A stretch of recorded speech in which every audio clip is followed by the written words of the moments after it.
Welcome to the Disney Planning Insights podcast, brought to you by Princesses and the Mouse Disney Travel.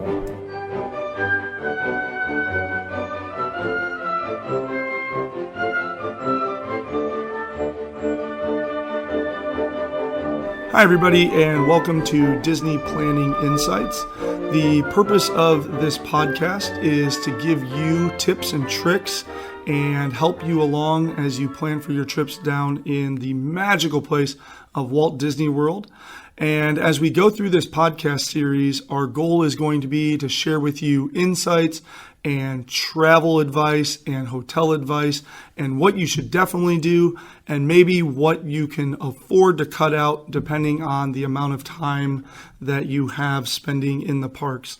And so today is just our first video, so we just want to give you a sense of who we are and why two grown men would decide to spend a vast amount of their time working on explaining to others all about Walt Disney World and the magic that they create for our families. Ladies and gentlemen, this is our final boarding call and the doors will be closing soon. Please board quickly and safely. Our monorail will be departing momentarily. Thank you. First of all, my name is Peter, and I'm going to be one of the podcasters in this series. I am a teacher, and I absolutely love Disney, and so in my sort of moonlight, I am also the travel agent for Princesses and the Mouse Travel Company that sponsors this podcast. I have a wife named Jessica. We've been married for over 11 years, and we have two wonderful kids. My 9-year-old's name is Bryce, and my 4-year-old's name is Addison. However, at the time you're listening to this, they might be older now. And we absolutely love going down to Disney World, and it is so magical. My kids continue to talk about it to the point where I'll just be sitting there and my daughter will look at me and go, "Daddy, I love Disney," because that's what my family is all about. And so now I'm going to introduce you to the other individual, and he's going to tell you about himself, and he is Matt. My name's Matt. I'm coming up on 40. I'm a lover of everything Magic Kingdom. Just really about my family. I'm a wheelchair engineer by trade, so I get to build custom wheelchairs as my main job, and then we kind of brought this on as a cool little how do we stretch our love for Disney into everyday life type of thing. I am also married just over 11 years with my wife as well, and we have two kids as well, so families are pretty close. My kids are 8 and 4. Really, I feel the same way that Peter does about just our love for Disney and our family's love for Disney. And we wanted to figure out a way that we could share that with others. And we felt like this was going to be the best way to do it. There's a lot of different podcasts and videos and all that kind of stuff out there. And we really wanted to give people an option that really cut through a lot of the reviews and the opinions of the other sites and break it down into a lot of the who's, the what's, the where's, the when's, the why's on planning a Disney trip. And as we get into this, there's going to be some reviews and that kind of stuff. But at the beginning, it's very much going to be breaking down areas of the parks, areas of the resorts, and why staying in different places and doing different things at different times makes a lot of sense.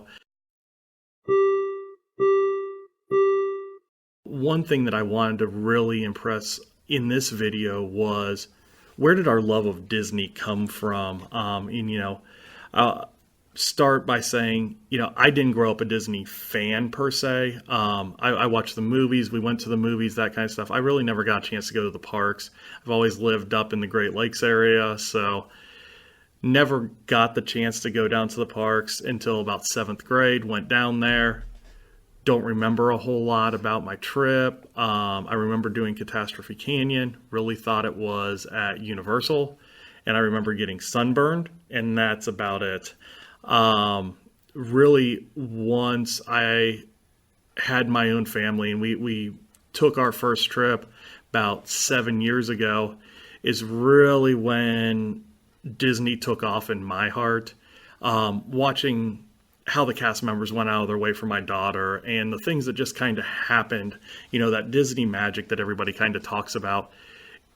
It's nothing that you can plan for. It's nothing that you can really build into your trip. It just kind of happens, and it's, by chance, and it's awesome when it happens. But that's really where it started. And, when we got to that point, it was, hey, let's try and get down to the parks every couple of years, every few years.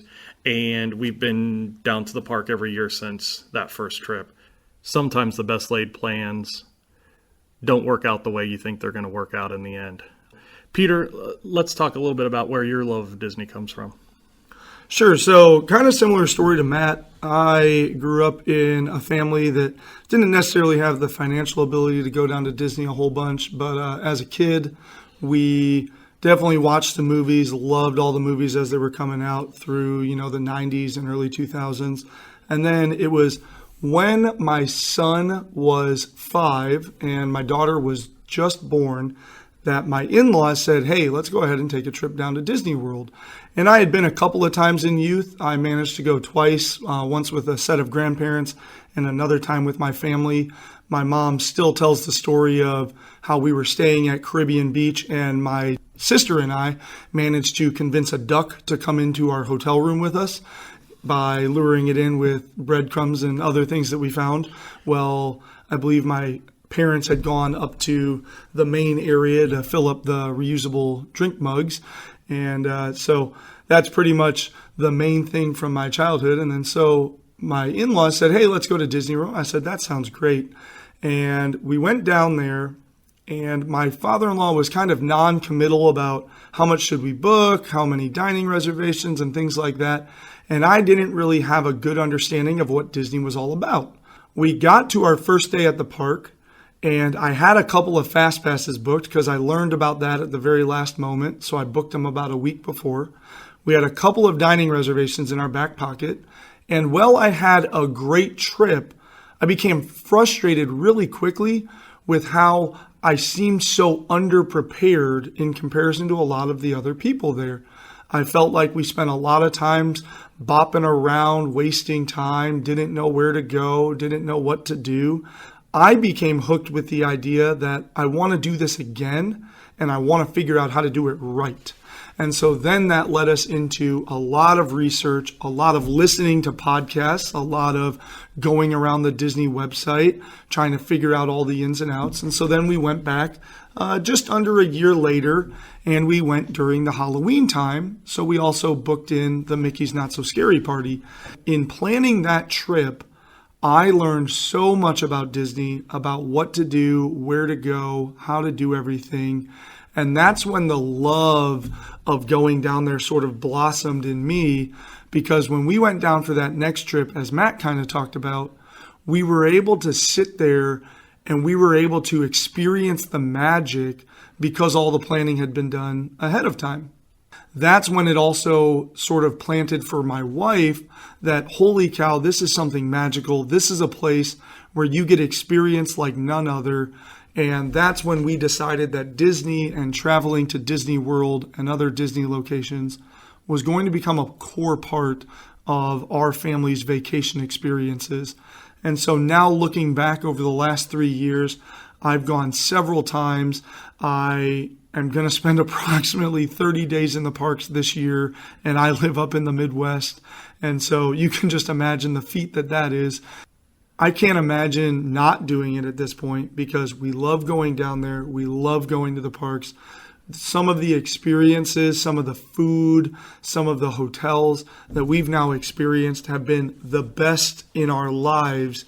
And it all comes along with that little bit of pixie dust and that magical experience that you just can't find anywhere else.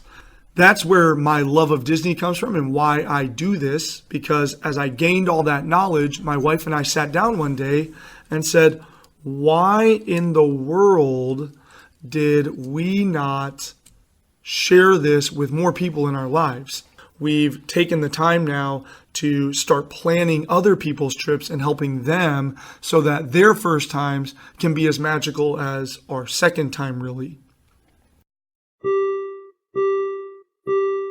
Now, I think, Matt, what we want to know is sort of some of the family favorites that you have, and then I can kind of talk about some of the family favorites that I have. So what are some things that when you get down there that your family is just like, wow, we need to do that, wow, we need to do this? Well, I think when it comes to like booking our fast passes and that kind of stuff, the first thing that we're always looking at is how many times are we going to ride Seven Dwarfs Mine Train?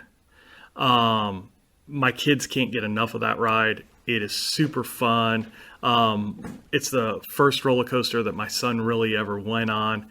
And he just, every so often, he'll just bring it up and just talk about how much he likes that ride and that kind of stuff. So, I think for our ride, Seven Dwarfs Mine Train, far and away, our favorite ride.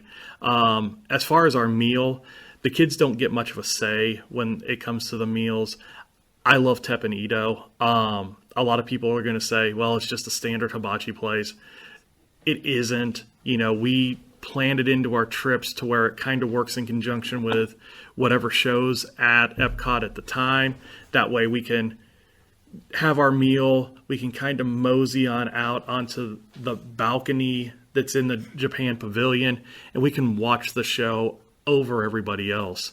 And then as far as where we're staying, we've stayed a lot of places around the parks now. I am a huge fan of the Contemporary, and a lot of people are going to balk when they look at the price tag, but the absolute convenience of where that resort is located pays for itself. Being able to walk to Magic Kingdom, being right on the monorail line, it is super convenient when you want to pack in a lot to your vacations. And if you're willing to spend that little bit of extra money, it's going to save you a lot of time as you get through your week or your 4 days or your 2 days or however long you're staying there. And on top of that, it's a super nice resort. It's got a lot of things in there that make it worth the money to stay there. So those are some of my favorites. Peter, talk about some of yours. Yeah, so for my family, there's a couple of rides that sort of come to mind. My favorite ride is Avatar Flight of Passage over in Animal Kingdom. It is a remarkable experience. You get to actually feel like you're flying, and there are several instances where if you allow yourself to imagine and escape, it's so much so that the ride mechanism actually has the heaving chest of the Banshee underneath you to where you can feel that animal breathing as you're flying on its back. And so it's such an amazing experience. And so that's a ride that I always find a way to go. If I can get the fast pass for it, great.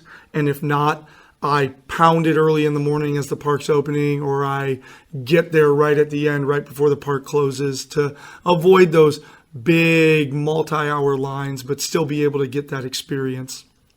In terms of the meal, one of the things that we always try to do is, first of all, on a quick service aspect, we always try to go to Be Our Guest, because it's a lot of fun to go in to Beast Castle, see the West Wing room, see the library and the ballroom.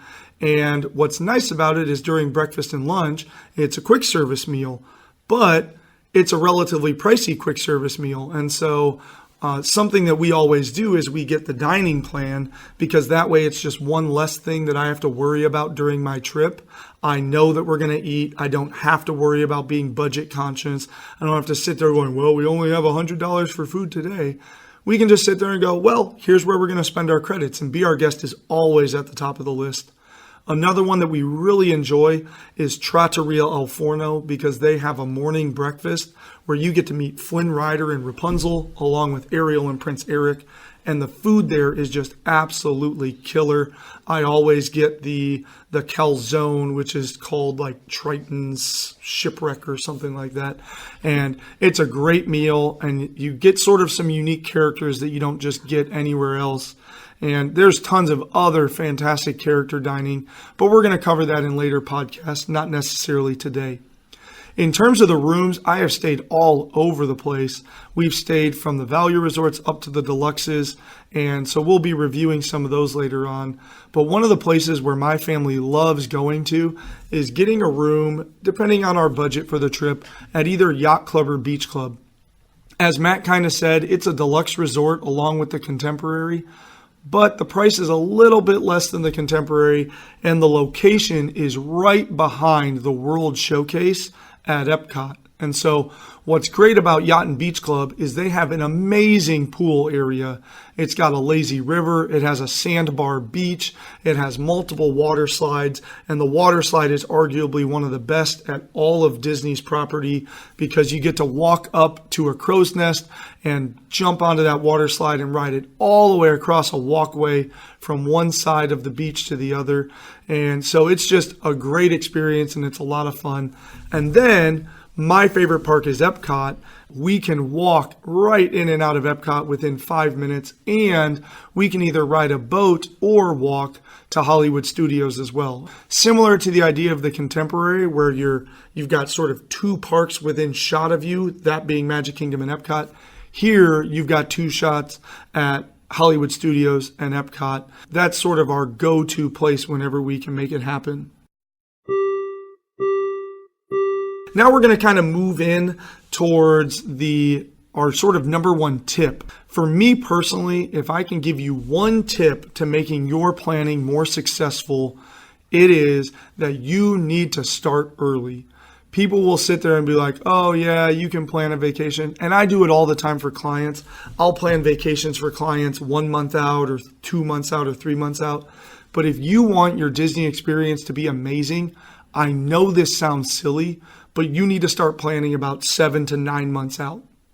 You need to get your room down so that then you can work on, or you can work with a Disney planning agent on what do your meals look like, what reservations do you want, because 180 days or 6 months out, those become available. Then you have a little bit of downtime before right around 60 to 90 days out, you need to figure out, here's what we're doing, here's what time we want to arrive, here's what time we want to leave, and then you can get your fast passes booked at 60 days out. If you book your Disney vacation at 45 days out, it's going to be amazing, it's going to be magical, it's going to be great, but you're not going to get the reservations at the time that you want. You're not going to get all those big rides like Slinky Dog Dash and Seven Dwarfs Mine Train and Flight of Passage. You're just not. And so then you're going to find yourselves waiting in longer lines or going at different times or eating at 8 p.m. and things along those lines. Start planning early is my number one tip that I can give to you as you start your planning process. What about you, Matt? I think my number one tip is learning the My Disney Experience app and really knowing what you're looking for before you get to the parks. One of our trips, we had just learned about the app. I had downloaded it in Magic Kingdom while we were there, and I'm trying to figure it out while we're going through the parks. I wish I would have had it a couple weeks before we went down there. Everything that this app can do for you while you're in the parks, from telling you the bus schedule at your resort, to opening your resort door, to being able to early online check-in, to booking extra fast passes after you get through your 3 that are allotted each day. There are a ton of things that Disney's packed into this app that make it very useful while you're in the parks. So, I like that. Use that as my number one tip is know what you have in that app before you go. That way you know when you can utilize it at the parks. As for this video, I think that kind of wraps up the intro and kind of where we're going with this podcast and leading into future podcasts. What we're going to try and do is we're going to try and break down the park areas. We're going to try and break down the differences in some of the terminology that we've thrown out there. What are fast passes? What's a booking window? What's the difference between the dining plans and the resorts and that kind of stuff? Not necessarily reviews per se, but really giving you the information that lets you know, why do some resorts cost more than others, and why is it beneficial to have a dining plan in some instances versus not having a dining plan in others. As we get through these first 20 or so podcasts, you're going to learn a lot about how Disney uses terms and how they use some of their different ideas to add things and subtract things throughout your stay. So I think that pretty much wraps us up, Peter. Yeah, I agree, Matt. I think we've given them a good sense of who we are and what we're trying to accomplish in this podcast. We sure hope that you enjoyed what you heard today, and we hope to see you back here soon, as Mickey would say. And that's about it. And tune in next time as we begin breaking down how to go about planning your Disney vacation and giving you those logistics that, boy, we wish we had when we started out our journey. Bye, everybody. Turn your Disney dream into a magical Disney vacation with Princesses and the Mouse Disney Travel.